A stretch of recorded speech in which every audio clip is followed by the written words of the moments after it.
Welcome to Common Unity. I'm Jason Fox. And I'm Dr. Gabriel Lewis. And we are bringing the community together with a common unity. So the boys have opened that up. All right, Gabs, it's up to you. Your job. Okay. Excellent. I've had the pleasure of knowing this individual for quite a few years, and he's always come with this really magnetic energy, I'd say. Nice, cool, calm, magnetic energy, and this kind of presence that is very attractive, and it's really nice, and it's quite rare to see these days. So I thought, look, what's better to get to know the real David Martin and get to know him a little bit better. So thank you for coming on. Oh, thanks for having me. Yeah, no worries. It's our pleasure. So we just started, and we were having about 20 minutes of gems. Like 20 minutes of gems, and like, you know what, let's just start recording. We need to actually get this on. So a lot of people will learn from you and take from your story and the situation and even just your perspective. So who is David Martin? Firstly, I have to say that the way in which we met was because I like lots of sport. I like lots of very active sport, even given my age. And I always end up broken somehow. And Gabe always puts me back together. So that's how we've gotten to know each other. He puts me back together very successfully until the next time I break myself. So thanks for that. You're very welcome. My pleasure. Even as early as this morning. Because tomorrow I go to Queenstown for some more stuff. Hopefully I won't come back too broken. Yeah, perfect example of weekend warrior to the finest. But I love it, yeah. So I guess to answer your question, I'm 60 years old. I've been in the real estate industry now in a business sense for 35 years. I've probably had most roles in the real estate industry, but we'll talk more about that later. Prior to that, I was in the military for some time, which we'll save for perhaps a different time. Yeah. I've been married for 20 years to a lovely lady. She was my third attempt at trying to figure out how to be a good husband. Round three, yeah. And she's taught me a lot. She's done really well. She's a wonderful person. I've got 3 kids. Yep. They're my daughter and my son are sort of in their late 30s now, and my stepdaughter's 23. Yep. And she's a delight as well. So, nice. General terms, that's me. Yeah. Yep. Oh, that's awesome. It's really, really cool. And I'll be driving down the mountain. I look across and I'm like, oh, it's your lovely wife. And I'll see her walking her dog. And yeah, no, she is absolutely lovely. So we have rewritten the will since we've had the dog. We've had the dog 3 years now. And we have warned the kids that the will has been rewritten so that they should learn good skills, good talents, and apply those things to their financial well-being, because the dog inherits everything. Same in our house. The kids haven't been told that yet, but they know they definitely, the pecking order is puppy, him. It's interesting. The first time I used that as a bit of a kind of a passive-aggressive threat, they kind of rolled their eyes. But the second and third time, I thought they started to take it quite seriously. This ain't a free ride. And it's that unconditional love, eh? Like, when do you walk in the house and the kids come running up to you and want to lick your face? Like, as odd as that may be, it may be a little bit odd if they do it, but still, you could try. Come on. I'm going to slip your son $20 so he does it. That's all right. See, entrepreneur, he'll be okay with that. I'll give him another 20 for doing it. Oh, cool. So where did you grow up? I grew up on the Hawke's Bay in a little place called Taradale, which is just outside of the city of Napier. Is that where the butter's done? Is that where the butter is? I have no idea. I've seen the Taradale butter somewhere, and I'm like, I don't know where I picked that up, but I remember that from somewhere. Mum and Dad, my younger brother, he and I are really close. So we went when we were kids, because when I was a kid I was a bit of a prat, and he was the popular one at school. He's still very popular, but I've stopped being a prat. Yeah. So he's a cool guy. So when did that shift? Probably when I came out of the military. And decompressed from the person I had become into perhaps a more rounded person. Excellent. Your ego is not your amigo. It's not by me, no. Which is something we've all got to face at times, right? Yeah. Yeah, oh, definitely. Especially if you've got a bit of rocket fuel or something in you. Yeah. You know, you can come across as the wrong person, but no, that's cool. That's great that you actually got to unfold that. Yeah, and I'm really lucky because he's just such a genuine human being, you know, and he's popular for a reason. Yeah. He's just a genuine human being. Yep.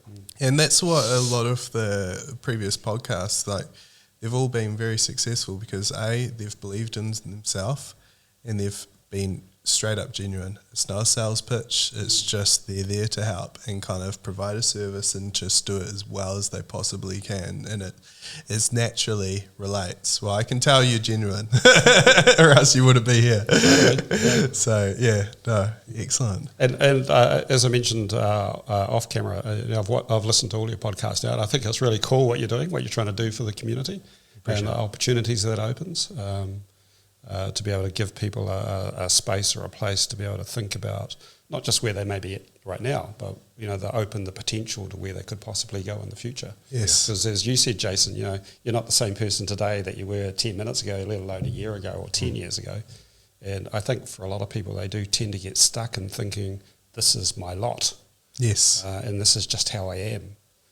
When that's probably one of the most common untruths that I hear people say about themselves or about their lot. Yes.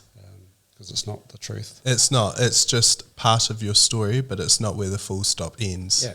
And the issue is too, a lot of people overestimate what they can do in 1 year, but underestimate what they can do in 5 years.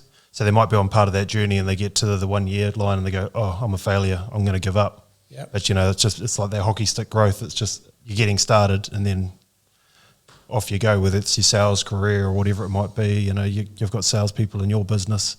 And I know even when I was selling trucks years ago, they said, you know, if you sell a truck in your first year, you're actually doing pretty good, you know, because you've got to build those relationships. Yeah.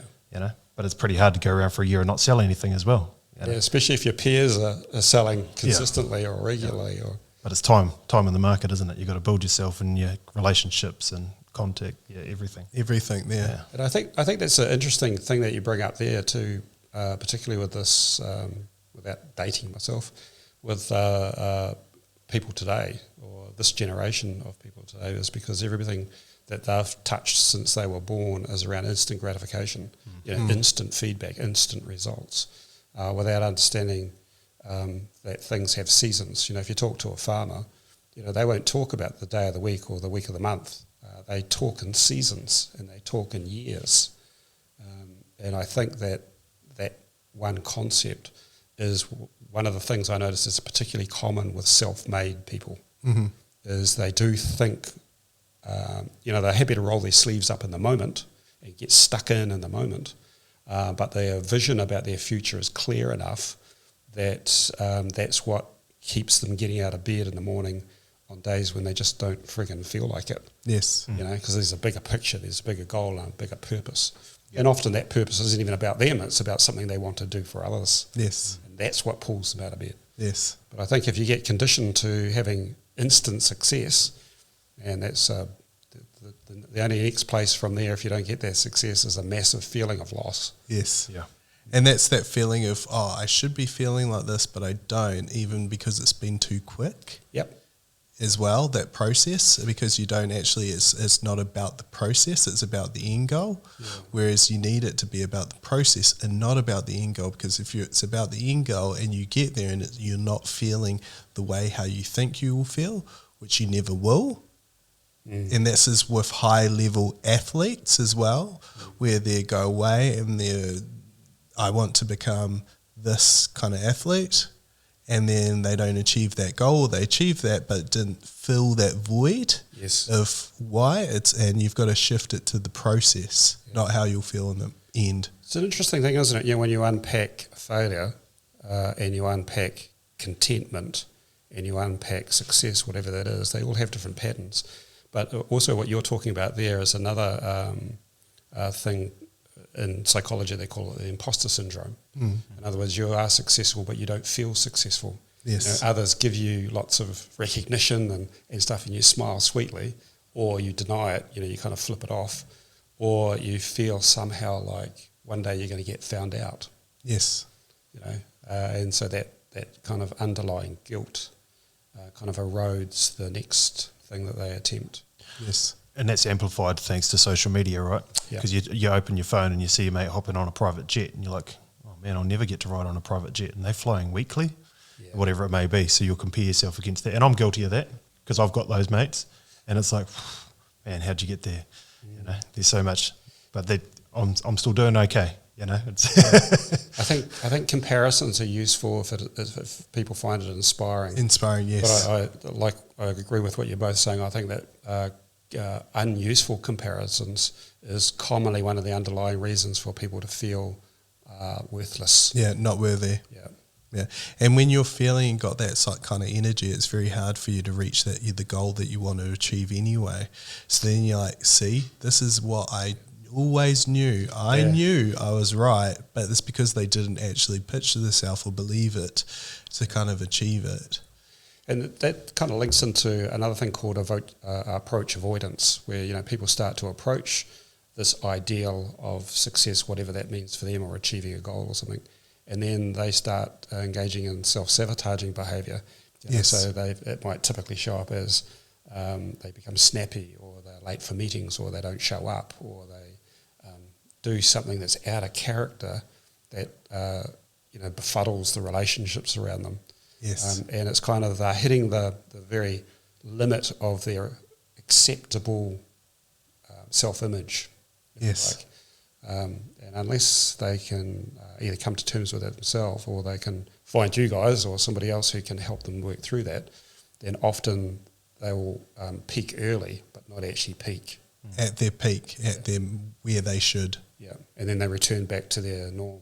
So in terms of self-concepts, self-concepts are made up of self-image, self-ideal and self-worth. And what that often means is that they'll go through this S-curve of 10% above what they believe they're worth, and then they'll hit the top of that and get nervous and drop the ball and all those things, and then they'll start to sway back down towards either back to their balance level or 10% of less of what they believe they're worth. And so they kind of seesaw S-curve through this most of their lives. ebbs and flows, yeah. Yeah, and so the trick is to recognise what those patterns are and get some help to kind of be in a position to just gently and slowly break through those patterns. So all people S-curve, it just depends at what level. Yeah. Oh, I can tell you now, and I've started my career, okay, I grew up with not very much financial ability through the family. It's a weird way of saying it. But and then I went to uni and studied because I was told study. I did that. And then I got a job in Australia where every single client was paying $80 per visit to see me from fresh new grad. And I definitely didn't feel like I was worth it. I was worth it, but I didn't feel like I was. So then you'd almost self-sabotage it. You'd be booking them not at the schedule that they should have been on because you're like, oh, it's too much as well. Whereas they really needed this, but you were like, oh, it's too much. And you'd be self-sabotaging yourself. So it's until you actually realize, actually, no, this is, let them make the decision if they can or can't. This is what they need. And you go that way. And it's very different. And everybody will kind of get that at some point, like you've just said and elaborated on. But yeah, I can definitely attest to that. Yeah, it's interesting, psychology. It is, yeah. Yeah, I guess what attracted me to learning more about the brain and brain science and stuff like that was because I started to wake up to my own kind of limitations, because it's, I think, like we were talking about earlier, it's really easy to say, oh, this is just how I am. Yes. Take it or leave it. But I think that has a degree of abdication of responsibility. Mm-hmm. So when you actually think about, why do I do that? It's technically the easy route. Yeah. So I think when you start asking yourself better questions, I think it puts you in a better position to be able to make change. So initially, even in a training sense, when I was working with people, if I was training them either for their physical output, we'll just leave that there, or their business output, I found I could get quite significant shifts with people just using the methodologies that I was using. But there was always some people that I struggled to figure out what the way to work with them was. Yes. There it was. So, well, David Goggins is the classic example of the mindset of how far you can push it and really get the most out of yourself, whether it's physically or mentally. And most of the things are mental shifts and mental blockages that's not allowing you to perform, whether it's in business or in sports and in general. Yeah. yeah.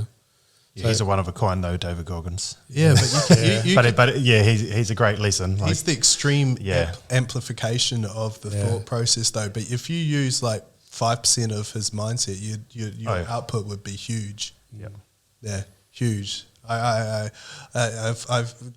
the first part of physical applications. We went away in a Gashuka, so it's you're away for 48 hours and you're training for 40 hours of it. It's one of those kind of very old school traditional Japanese jiu-jitsu thing, and we're nearing the end and it's got one more grading to go and it's 8 hours long and you're already exhausted, you're tired. It's a huge mountain you've got to climb when you're already physically exhausted.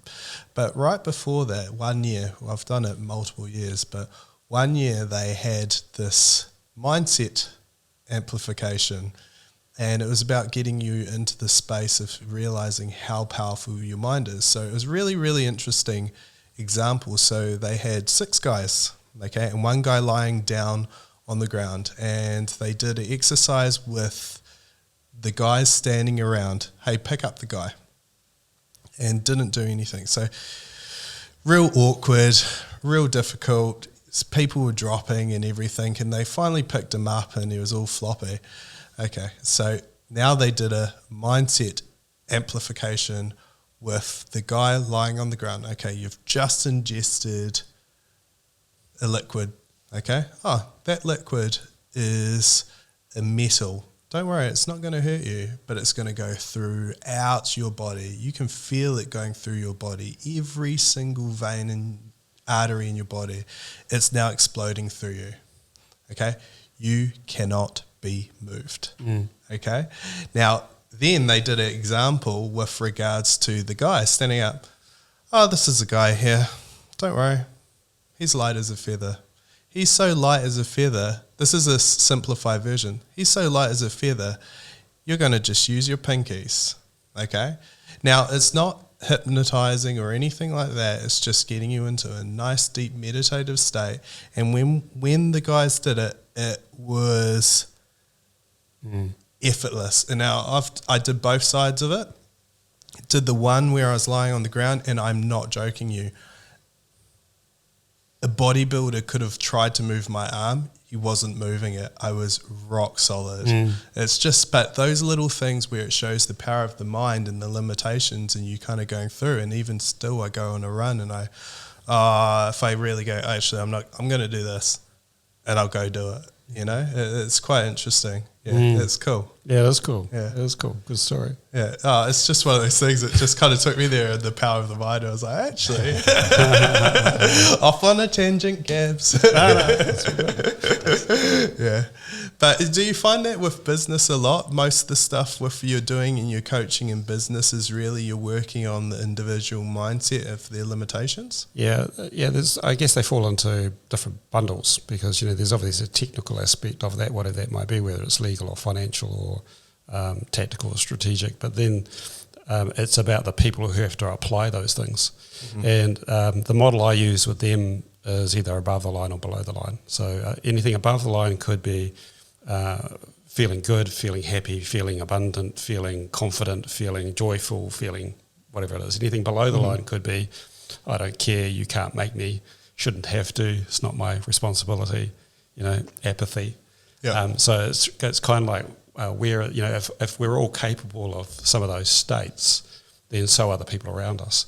So if I'm below the line and the 3 of us, we're all below the line, the conversation we have is going to be really different than the conversation we have if we're all above the line. Yes. And so is our talent, skill, our capability, and our ability to switch those things on, even in terms of our creativity.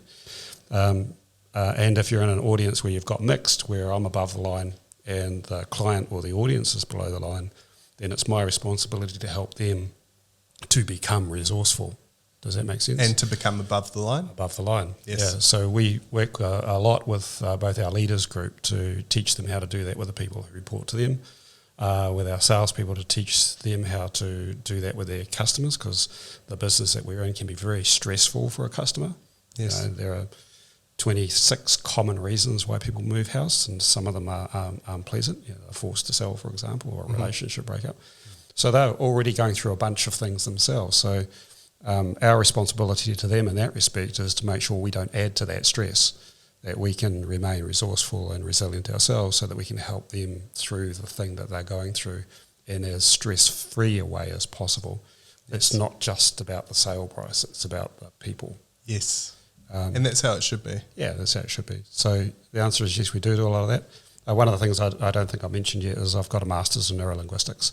So my study of psychology and psychotherapy and psychodrama and clinical hypnosis and Ericksonian hypnosis and advanced neurosciences is kind of my thing. It's my thing. And it's just about how do we apply those learnings or those opportunities to our industry to help our people help themselves and help each other so that we've got a good culture. Yes. But also then how do we apply that ethically to the people who hire us to help them, buy or sell property in that respect. But it's more about that. We're also really actively involved in the community across a whole range of sponsorships and events. So it's kind of trying to be as holistic as we can around working with whole people, not just parts of that person. Yes, it's not about the top end goal, it's about really assisting and guiding. And a person who comes to mind, you may have heard of Marty Fox in Australia. So he's coming on the podcast later on. Oh, cool. And I've known him from back in the day, and he's been big on actually the whole process of the person.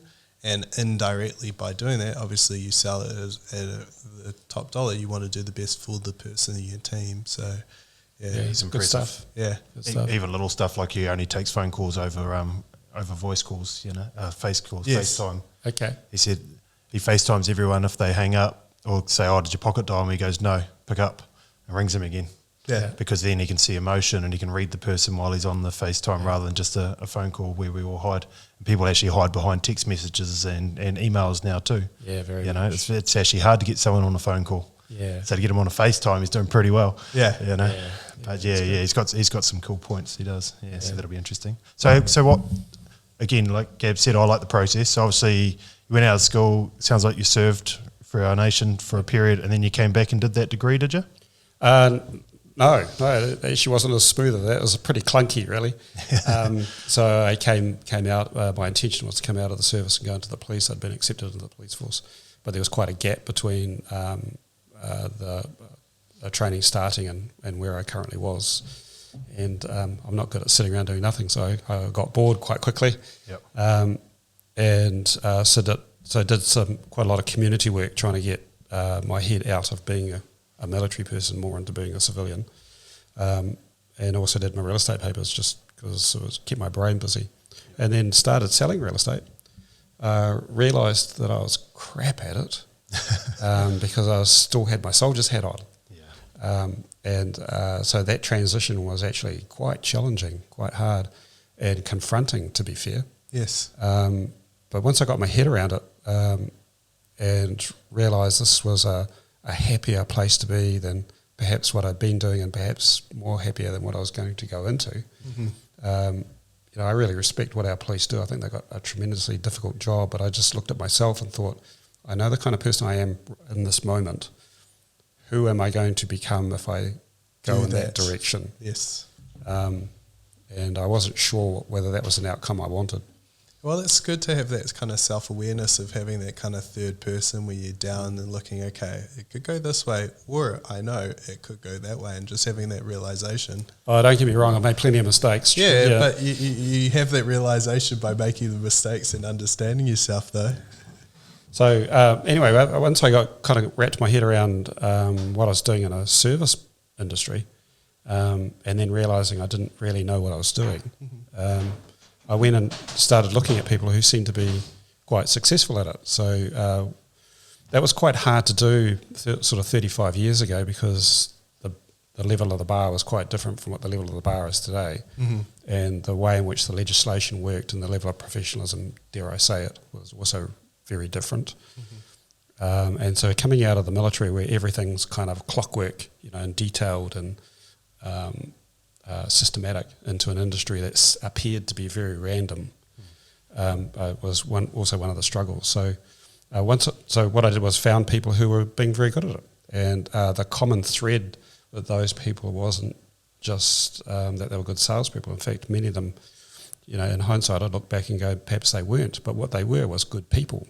Mm-hmm. And they were genuine people, and they were genuinely well liked because they were doing the right things for other people. Mm-hmm. So that was the big learning. And then I also started to realise that there was a massive difference between the language that a high-performing person does in any industry, not just in ours, and the language that, let's say, for this metaphor, that a low-performing person uses. Mm-hmm. The language is different. The high-performing language is all about solving the problem for the other person. Low-performing language is all about what can I get out of this. Mm-hmm. That's fundamentally the difference.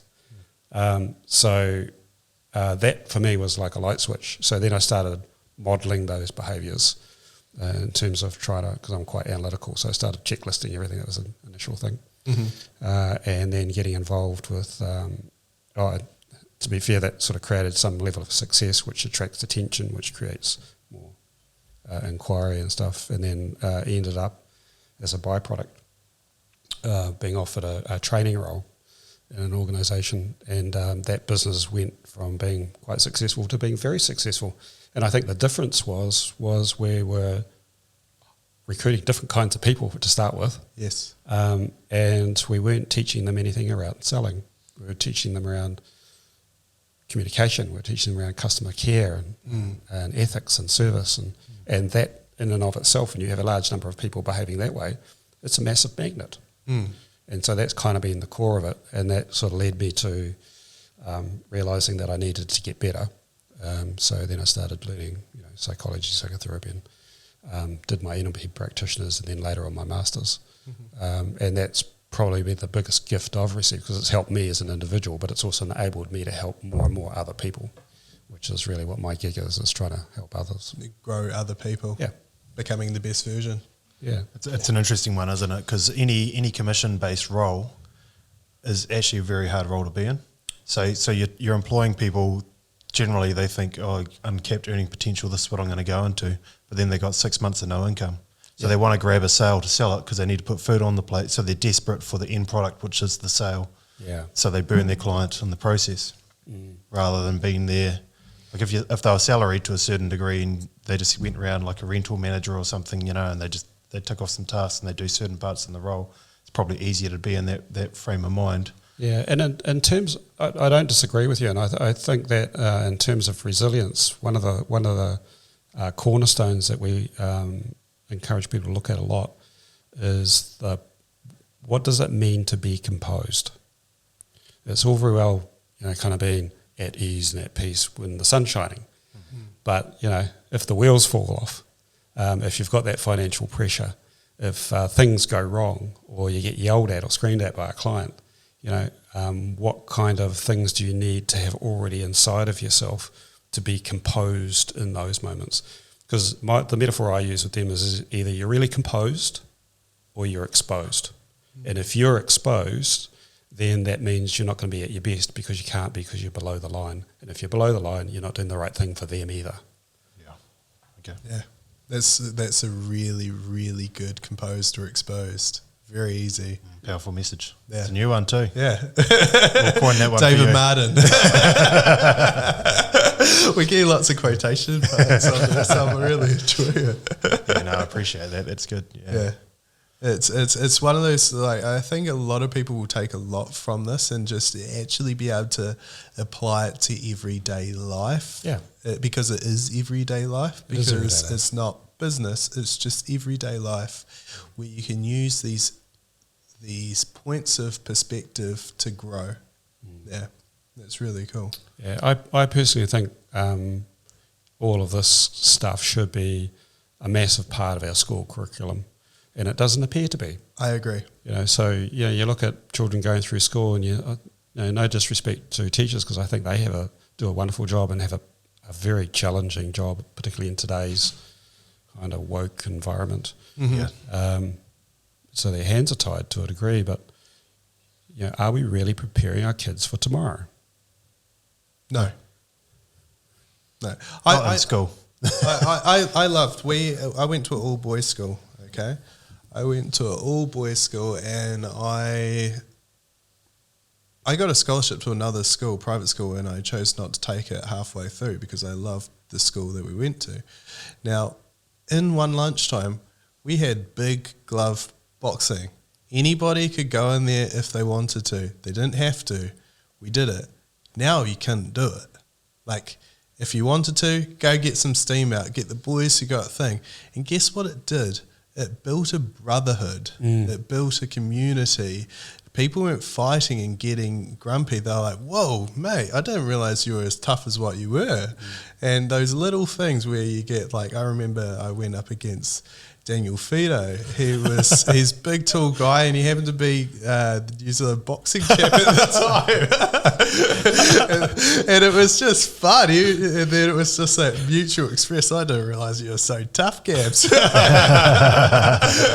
was just, it was cool. And it was just one of those things, but it's just like, it did not create any resentment. It just was like for everybody that did it, and even the people that were watching it, it was just cool. But those things unfortunately can't happen today, or they're not allowed to kind of naturally progress, which actually naturally builds character, judgment, awareness, realizing that it's a community and it's everybody's together. It's resilience. Yeah, I don't think we wish bad things to happen to our kids at all. No. But I don't think necessarily that the way in which we're growing kids today is preparing them to be resilient for stuff that could go wrong in the future. Yes. Like the teenagers' mental health, for example. Yeah. I get this a lot, okay? I've got a lot of teenagers that come through my practice with a lot of self-belief and self-worth issues, okay? And then it's the easy thing to say, hey, I'm depressed, I've got anxiety, and I've got depression. Rather than kind of building that kind of plate up, okay, where's this coming from? Are you able to go through? And you're not able to kind of even just communicate, hey, why am I not feeling this good? Okay, go through. And I think it should be a huge part in everyday life, not even just waiting till they're at high school, but just from like how Ray Everest is really getting it from the start. Yeah, it's interesting, isn't it? Yeah. But again, that's a social media thing, that they see that and they compare themselves against each other. Yeah. Whereas if they canned all that and just went to school, like the bullying, for example, you got bullied at school or on the way home from school, but once you got home, you're safe. Now you're probably safest in the classroom, because as soon as you get home, kids are all sitting on their devices and come at you. Yeah. And and we were talking about this earlier. If you want to say something to my face, cool. But if you won't say it to my face, you shouldn't be saying it on social media, mate. Yeah. But people will. They'll say stuff. So there's a culture of cowardism, isn't there? Yeah.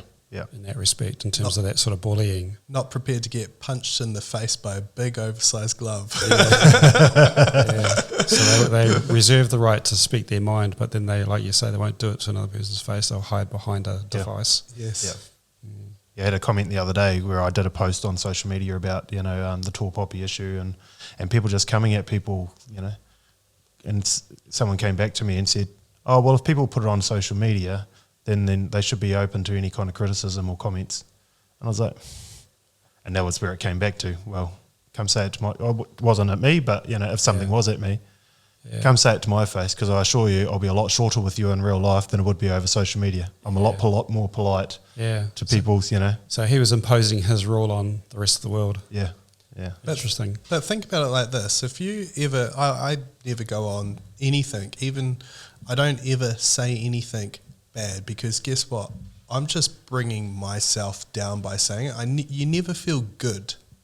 You might feel righteous, but you're never going to feel good for it, technically, because you're not, because you're actually bringing your own vibration down to kind of go to that level. And I think it's got some self-awareness there of saying, hey, do I feel better by doing this? If I do short-term feel better, where's that really coming from in life? Yeah. I think some of it, when they do attack others, though, isn't that a cry for help? Isn't that? Yes. Yeah, it's a reflection of yourself, not the person you're attacking. Surely, yeah. I think too, if we just sort of go back a couple of steps and we look at, the full range of emotions that a human being's capable of experiencing. One of the things I find, and it's relative to what we've just been talking about, is that all this stuff around giving themselves labels, I'm depressed or I'm anxious. Just by using the word "I'm" means that it's you, all of you. It's your truth. It actually isn't. It's a sensation that you happen to be experiencing that we've called X. But if you act as if that's who you are as part of your identity, well, guess what? It becomes part of your identity. So what that means then is that they misinterpret the feeling, like the meaning of anxiousness. You can only feel anxious about something that hasn't happened. You can't feel anxious about something that's already happened. And I think many people have experienced something that they've felt anxious about, and then they've gone and done it. And the moment they've done it, that anxiousness is gone because it wasn't as bad as they were imagining. Well, they say 90% of what you worry about never happens. Yeah. So it's the meaning of anxiousness in a NLP, from an NLP standpoint, is prepare. That's what anxiousness means. It's a signal to tell you that you're not ready yet, so go and prepare to be ready. Yes. And then anxiousness is replaced by confidence. Yeah, excitement. Yeah. So the body actually doesn't know any difference between nerves and excitement. It's the same feeling for the body. It's just your perspective of it. So if you're feeling anxious, it's because you're nervous about it. But even if you're underprepared, I've always gone, okay, look, it's my body's way of saying, I'm excited. This means something to me. Even if I'm underprepared, it means, so by even just shifting that thing, I'm able to perform as well. So, and I'm able to perform without limitations. It's going to hold me back because I'm anxious about the performance. Sorry? I was going to say the other thing that people are doing to themselves is, anxiety is brought on a lot by caffeine. And what does everyone wake up these days and they call in the Foursquare and buy a Monster or a massive V-can or something like that? You've got to... And I'm guilty for it because I don't drink coffee, so I used to drink quite a lot of them. And I was sitting there one day like, so I got to hang on a minute, knocked that out of my life, and then I was like, "Whoa, man, I'm so calm now," and a lot of it's just a stimulant of what you're putting in your body, and it's just such a part of culture now that you just grab that on the way into work, and unfortunately, some people have 2 or 3 of those in a day plus coffee on top of it. Yeah, So look at that as a pattern. If we have a person that wakes up, the first thing they do is switch the news on, and then they have a cup of coffee. So they've filled their 2 mind. negative things. So how many negative affirmations are in a newscast? Probably thousands. 100%. Yeah. And then they ramp that up chemically with coffee, and then they try and start their day and be positive. Yeah, it's very challenging. And part of the reason why when I listen to podcasts on the way to work, so it takes me 25 minutes to get to work, I chuck on a podcast, and then on the way to work, on the way home, I can finish an hour's podcast. Okay, and that's how I tack heaps of them on. Now, how can I'm going to do that. That's a great idea. Yeah, that's what both of us do. I haven't watched the news this year because I was getting so frustrated at their narrative. So the news won't go on in our house ever again. But yeah, it's podcasts only, podcasts or Audible. And then by doing that, you kind of straight away, because whether you realise it or not, there's got lots of subliminal messages on the radio. Some of them are positive, a lot of them aren't, because the most of them, what gets the attention is negative, unfortunately, especially in this society. Okay, it creates headline, it creates the share, it creates the like. And you'll notice it with the Herald. You go into the Herald, how many uplifting stories do you see? Not many. It's just trigger, so you can respond and like it. Look at the All Blacks. Everyone's talking about the All Blacks this year, but normally they just fly under the radar because we're winning every game. Yeah, it's true, isn't it? But everyone's like, oh, what's happening with the bloody All Blacks this year? World Cup next year. Yeah. You talk to news people and they all tell you that bad news sells better than good news. Yes. So by just shifting those little things and you're able to kind of shift the start of your day, the likelihood of you putting those cards and chips in place that you're going to have a good day is so easy. Yeah, very easy. I've said it before, you are what you consume. You know, whether you just want to sit there and eat Big Macs and think you're going to have abs, you're going to be wrong. And if you think you're going to sit there and listen to Channel 1 all day long and be positive, you'll be wrong as well. You know? Yeah. You are what you consume. It's not just food or alcohol. Yeah, totally. Yeah. So what's your goals for the future? My goals for the future? Yeah. That's a good question. My number one goal is just to make a positive difference to the environment that I'm in. That's my work environment, my home environment. Friends and family as much as I can. That's the number one thing. I think, as we get older, rightly or wrongly, you do kind of reflect on the things that you wish you probably didn't, and the things you can't change. And so dwelling on the things you can't change is not useful. But what is useful is like both of you have been saying right at the beginning, is it's who you want to become, and every day you get a chance to become that person. So that would be the number one thing for me. I think health has always been an important part. I've always been really active and continue to be so. So, weight training and martial arts and walking and running and biking and falling off my bike too often. Those are the things I love to do. I'm good at that too. Yeah, but getting back up. yeah. But I guess the number one thing for me is my wife, because her health has been pretty terrible for quite a long time now. So most of what we do now is really focused on making sure she's having as good a life experience as possible, because she's a pretty cool human being. So we've got the opportunity to do some things and we're lucky to be in a position where we can do some things that many people possibly wouldn't be able to do. So it's not luck. Do them.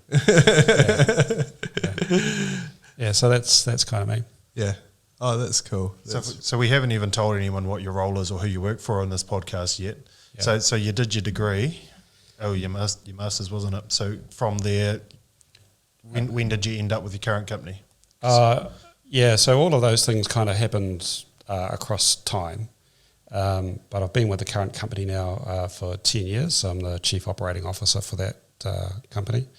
But I've been in the industry 35 years. You're allowed to say the company's name if you'd like the advertising. All right. Okay. So I work for a company called Realty Group. So our company owns the Bailey's franchise. So we've got 9 offices in that respect, and we also own the Eves operation, which is another 12 operations. And across what regions is that? Bay Plenty, Taranaki and the Waikato. We also have a franchise in the far north in Whangarei. Great nice. People. Yep. Yeah. So it's been a real pleasure working with them, because they're such a community, family-orientated business. They're 50 years old here. And it's one of the things that attracted me to them, because I'd like to say that was a well-formed plan, but I wasn't. Mm-hmm. But one of the things that attracted me there, and the reason why I stay, is because of the people and because of the values around what they try to do for the community. It's not just about business. I think business and growth, and our growth has been enormous and continues to be that way, but it's because of the people they've got. It's because of the way they treat their people. And the way their people treat their customers. So always stems from the top. Yeah, well, Heath Young's our CEO, and before him we've had many other really good leaders as well. And he has a very, very distinct vision about where the company should go, and the board's particularly strong, and so is the executive. And so between all of us, all the way through to the GMs and the branch managers and our support teams and salespeople, I'm pretty proud to be just a part of that team. Yeah. There must be a few hundred people in that team when you break it down to all the sales. We're approaching 600. 600, wow, big company. And when you think the lessons and the implications you can have on those little, when you branch it out and then you extend it further to the families, the kids, it's huge. Yeah, it's interesting that you say that, because we do have quite a lot of stuff that we do with through our people and culture manager and her team around looking after that whole, both internally and extending to them. During COVID, it was their initiative through Heath to make sure that the families who were isolating had food in the cupboard and were being looked after and had all the things that they needed to look after their well-being. We run wealth creation and asset protection programs as well, so that regardless of who that person is, whether they're office administrator or somebody working in the marketing department and or sales or management, have the opportunity to sit with organisations like Craig's Investments, for example, who are giving up their time to learn about what's the best way forward.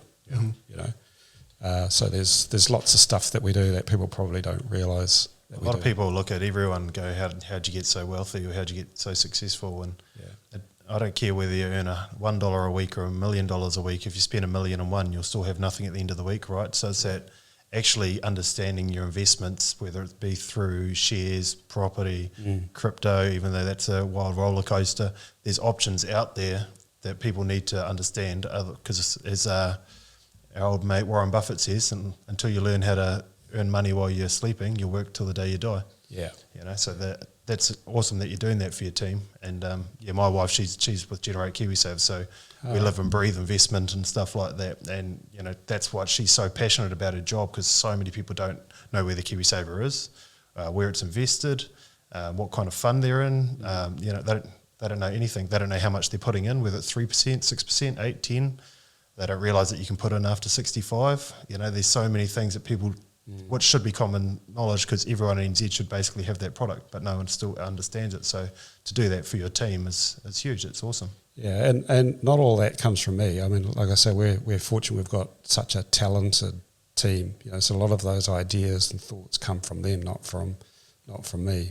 But it's cool. I think growing up, when I was probably still at primary school, maybe at intermediate, and Mum was still alive, she was a psychiatric nurse. And towards the end of her career, she was working at an old folks home.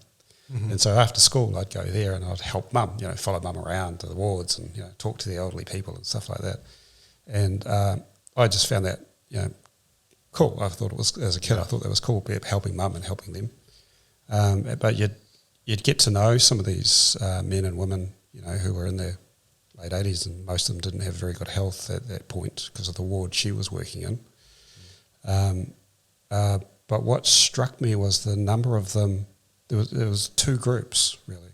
The ones that, regardless of their age or even their health, just had this outlook that was exciting, sort of, and when they were talking about their past, because that's all they talked about was their past, they looked back at it, with a big grin on their face, that sort of that spark in their eye. Yeah. And then there's this other group that all they focused on too was their past, but it was the regrets, it was the resentment, it was the things they wished they had done, the things they thought they were owed. And that was the focus of their life. And they were not only unhappy, they were really desperately unhealthy.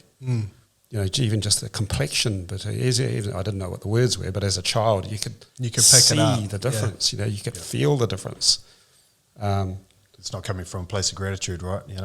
They say that every day alive is a gift. That's why they call it the present. Yeah. So and you'll find those people like, oh, I'm above ground today, because you get to that point and they're like, yeah, it's amazing.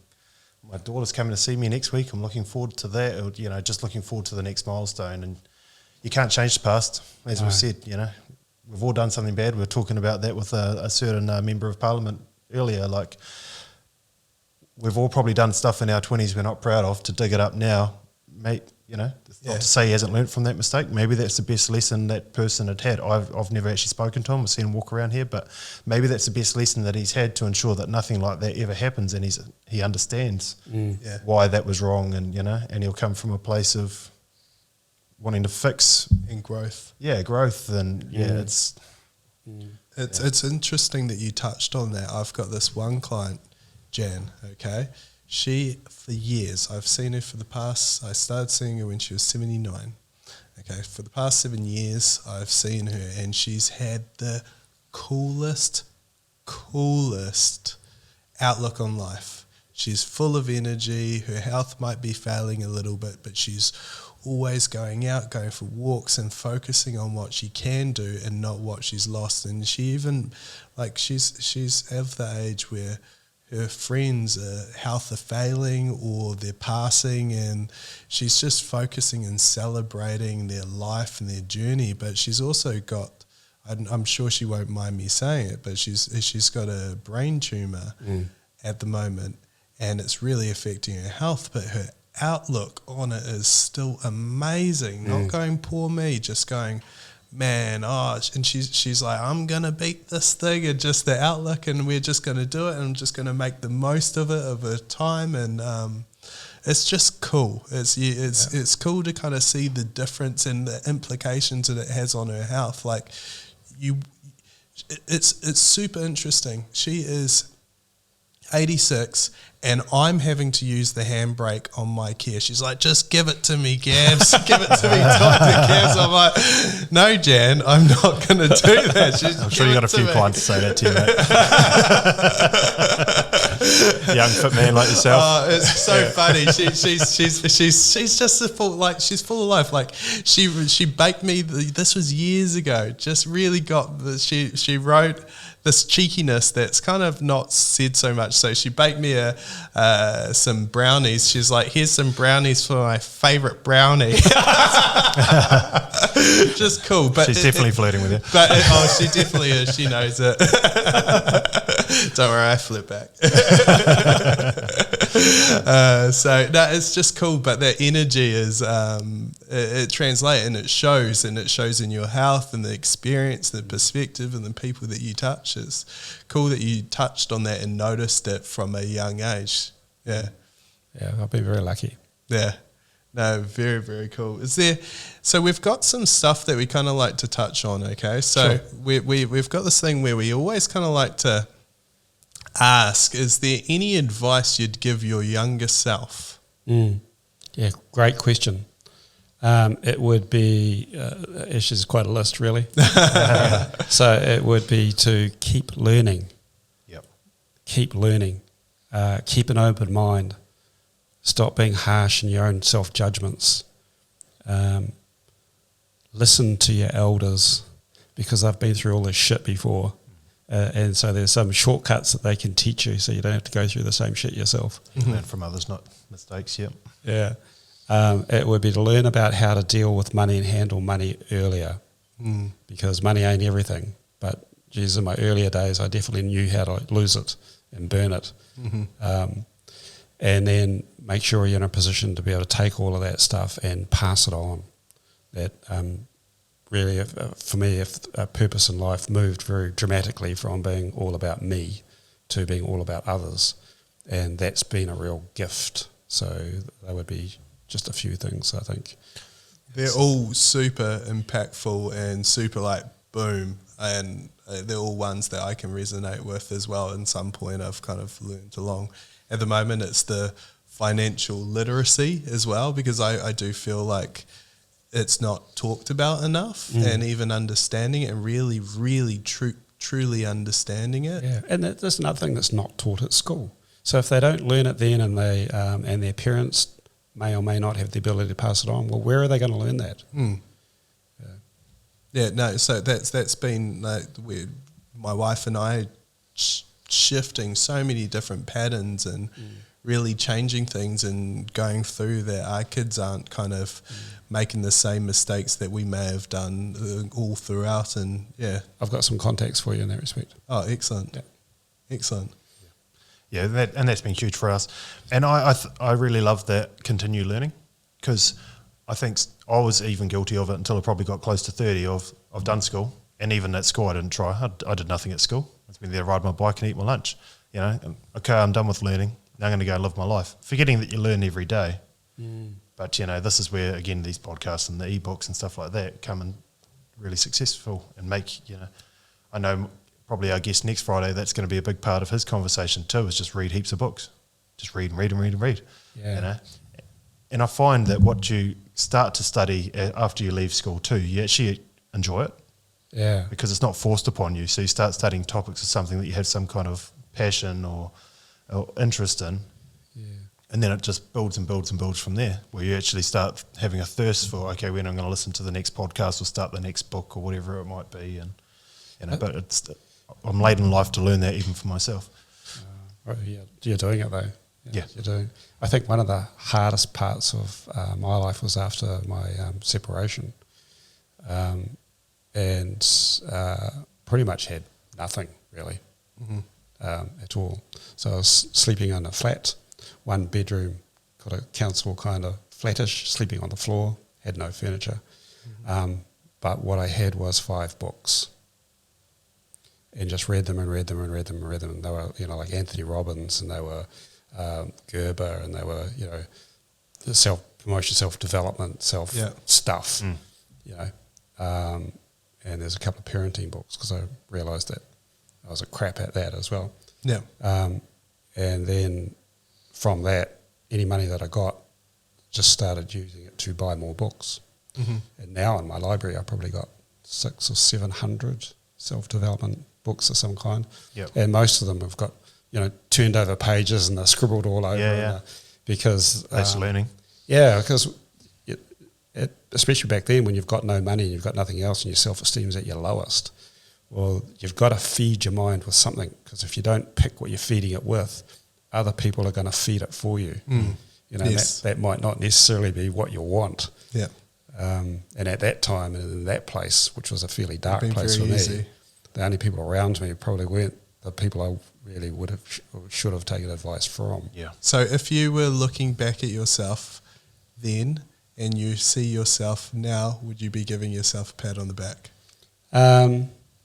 Well, I think I gave myself a few uppercuts. I think that was,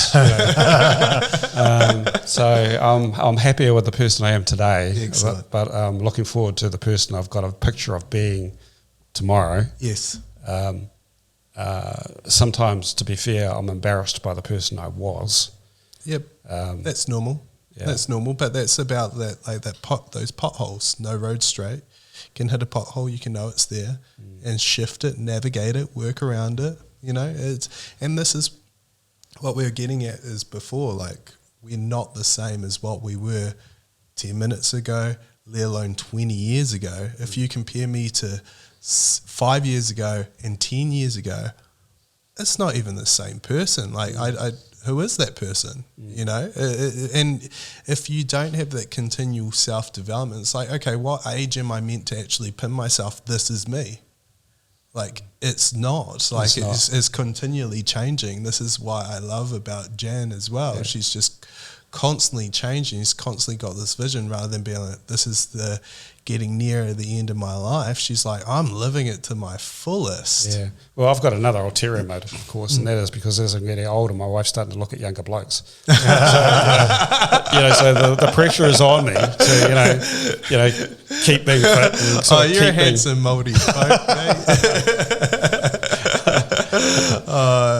It's excellent. That's so cool. Is there anything you want to touch on before we wrap it up? I just wanted to say thank you very much for the opportunity to work with you guys. I really admire what you're both doing, and I'd encourage anybody listening to these to pass them on to others, because the purpose that you guys are doing this for, which is to help our community, and I love that name too.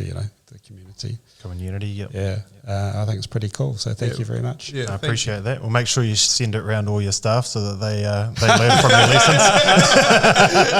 There goes 600. We expect at least we'll buy you lunch after that. Thank you so much. Yeah. It's an absolute pleasure, and can't wait to see who you are in 10 years' time. Cool. Excellent. Appreciate it. Thank you. Thanks for your time. Thank you both. Okay.